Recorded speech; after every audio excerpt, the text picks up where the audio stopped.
So hello everyone, welcome back to the channel. This is Devankur Chakraborty, currently a second year medical student at RG medical college Kolkata. इस video में फिर से एक और बार मैं अपने क्लिनिकल पोस्टिंग का एक्सपीरियंस तुम्हारे साथ शेयर करने वाला हूं। तो हाल ही में हमारा जो सर्जरी डिपार्टमेंट में पोस्टिंग था ख़त्म हुआ है, तो ये उसी डिपार्टमेंट का एक एक्सपीरियंस है। सो टाइटल में मैंने मेंशन किया है अ डे इन हॉस्पिटल, तो मैं एक हॉस्पिटल का इंसिडेंट तुम्हारे साथ शेयर करने वाला हूँ, that is in the OPD। So OPD में जब हम लोग जाते हैं, मतलब वीक में एक दिन हम लोगों का अलॉटेड होता है इन द OPD, जहाँ पे हम लोग जाते हैं और पेशेंट्स को देखते हैं कि कैसे पेशेंट्स का चेकअप किया जा रहा है।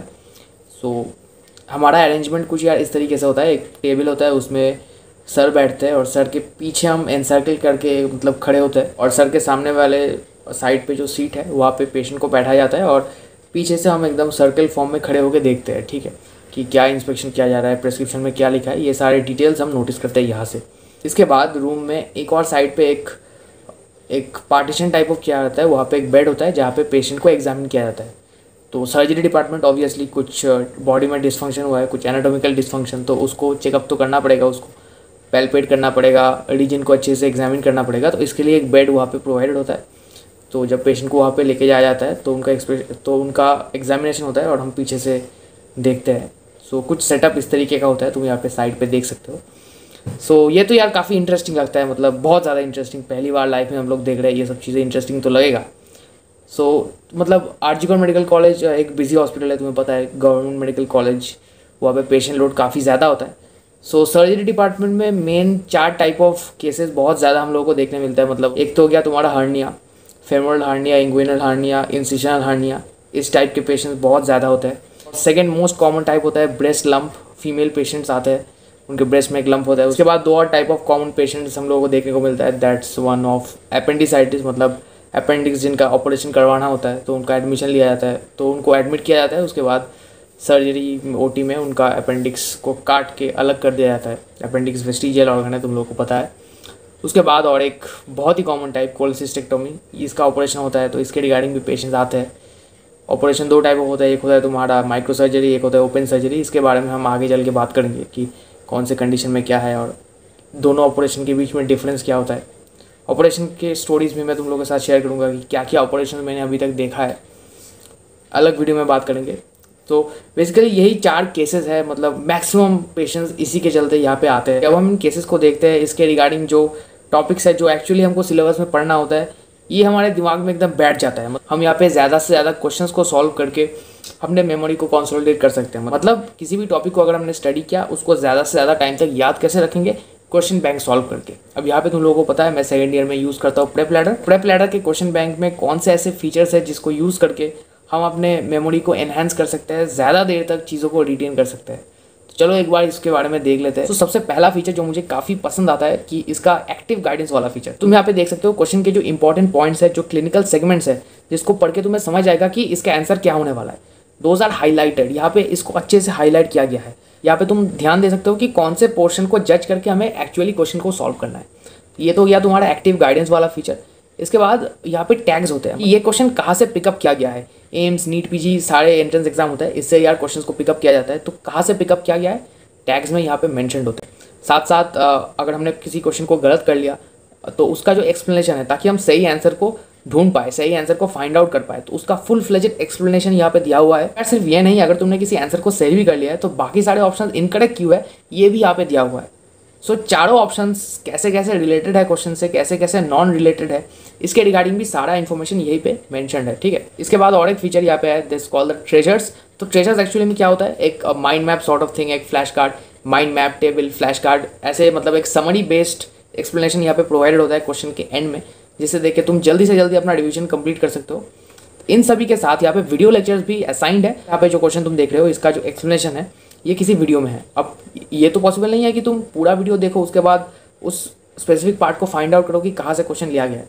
तो यहाँ पे जब भी तुम इस पार्ट पे क्लिक करोगे, वीडियो वहीं से स्टार्ट होगा जिस पार्ट में ये क्वेश्चन एक्चुअली में पिकअप किया गया है।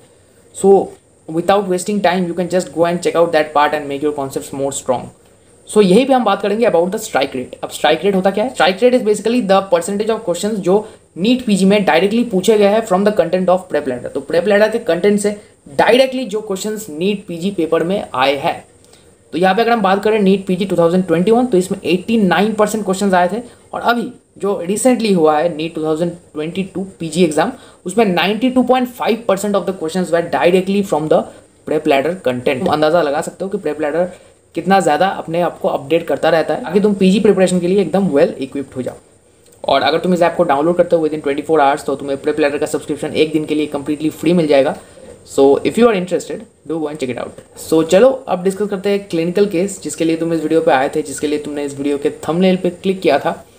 सो that's about a patient who had 4 prior surgeries and suddenly found out an abdominal lump. So ये एब्डोमिनल लंप एक्चुअली किस चीज़ का था, चलो पता लगाते हैं। So this was a case of incisional hernia. तो अगर तुमने थोड़ा बहुत पढ़ा है इन द एनाटॉमी तो पता होगा कि इंसिशनल हर्निया क्या होता है। सो सर्जरी के बाद सो बेसिकली ये एक पोस्ट ऑपरेटिव कॉम्प्लिकेशन है। ऑपरेशन के बाद तुम्हारा जो एब्डोमिनल वॉल होता है, मतलब जब तुम ऑपरेशन करते हो तो तुम एब्डोमिनल वॉल को पियर्स करते हो, तो एब्डोमिनल वॉल थोड़ा बहुत वीक हो जाता है एंड विथ एज या और ज़्यादा वीक हो जाता है। और वीक होते होते मतलब at a point of time abdominal contents इस एब्डोमिनल वॉल को छेद करके बाहर आ सकता है। ठीक है, सो बेसिकली यही तुम्हारा मतलब बेसिक एक्सप्लेनेशन है अबाउट इंसिशनल हार्निया। सो पेशेंट को यही हुआ था। अब 4 प्रायर सर्जरीज किस चीज़ का हुआ था। So first 2 surgeries were of pregnancy, मतलब she was pregnant and she gave birth to 2 babies. तो उसके बाद उनका हिस्टेक्टॉमी हुआ था, मतलब उनका जो यूटरस था उसको रिमूव किया गया था। और लास्ट जो ऑपरेशन हुआ था that was a open surgery of cholecystectomy, gall bladder का स्टोन रिमूव किया गया था, गॉल ब्लैडर को रिमूव किया गया था। सो ये 4 ऑपरेशन हुआ था। और लास्ट वाले ऑपरेशन का जो इंसिशन था उसके नीचे वाले पोर्शन पे एक इन्फेक्शन टाइप ऑफ हो गया था। इसके कारण से पहले भी वो एक बार ओपीडी में आए थे। सो वहाँ पे भी एक इन्फेक्शन हो गया था, वहाँ पे प्रेस करने से पस निकल रहा। यहाँ पे 2 मेन कॉम्प्लिकेशन निकल के आए। एक कि यहाँ पे लोअर एब्डोमिनल पोर्शन पे जो प्रीवियस ऑपरेशन था उसके कारण से एक इन्फेक्शन हो गया था। पस जब भी निकलता है it means there is an underlying infection. और एक और चीज़ जो हुआ था दैट वाज इंसिशनल हार्निया। अब इंसिशनल हार्निया कैसे पता चलता है, जब पेशेंट को सुलाया जाता है इन supine position on the bed, जैसे कि मैंने बताया साइड में एक बेड होता है, वहाँ पे पेशेंट को सुपाइन पोजीशन में ले डाउन किया गया था। उसके बाद उनको बोला गया था कि उनके जो लेग्स है उसको स्ट्रेट वाइज ऊपर उठाने के लिए, ऐसे मतलब patient was lying like this and she was asked to put the legs up like this. और ऐसे जब वो किए थे और उसके बाद उनको कफ करने के लिए बोला गया। तो ये करने के बाद उनको कफ करने के लिए बोला गया जब तो एंटीरियर एब्डोमिनल वॉल पे एक लंप दिख रहा था। तो that was actually the intestine था जो, तो यही इंटेस्टाइन था जो एब्डोमिनल वॉल को छेद करके बाहर आ रहा था। So that was the case of incisional hernia. इसके बाद उनको एडमिट कर लिया गया और उसके बाद उनका ऑपरेशन हुआ। Fortunately this was our last OPD and last day in the surgery department. इसके बाद अभी हम लोगों का पोस्टिंग है in the gynae and obstetrics department. So change हो गया डिपार्टमेंट, अब न्यू बैच, अब यार एक न्यू यूनिट वहाँ पे अलॉट होगा। उन लोगों को पता चलेगा कि ऑपरेशन में क्या हुआ, ऑपरेशन के बाद क्या हुआ। सो चलो यार, यही था बेसिकली जो स्टोरी, जो केस मैं तुम लोगों के साथ शेयर करना चाहता था। मेरे लिए तो ये काफ़ी ज़्यादा इंटरेस्टिंग था क्योंकि मैंने अभी तक ऐसा कुछ नहीं देखा था। पहली बार मुझे इस टाइप ऑफ केस देखने को मिला और मैं तो यार काफ़ी ज़्यादा थ्रिल था, मतलब काफ़ी ज़्यादा एक्साइटेड था। सो ऐसे ही और वीडियोज़ के लिए चैनल को सब्सक्राइब करो। मिलता है बहुत जल्दी अगले वीडियो में, तब तक के लिए गुड बाय।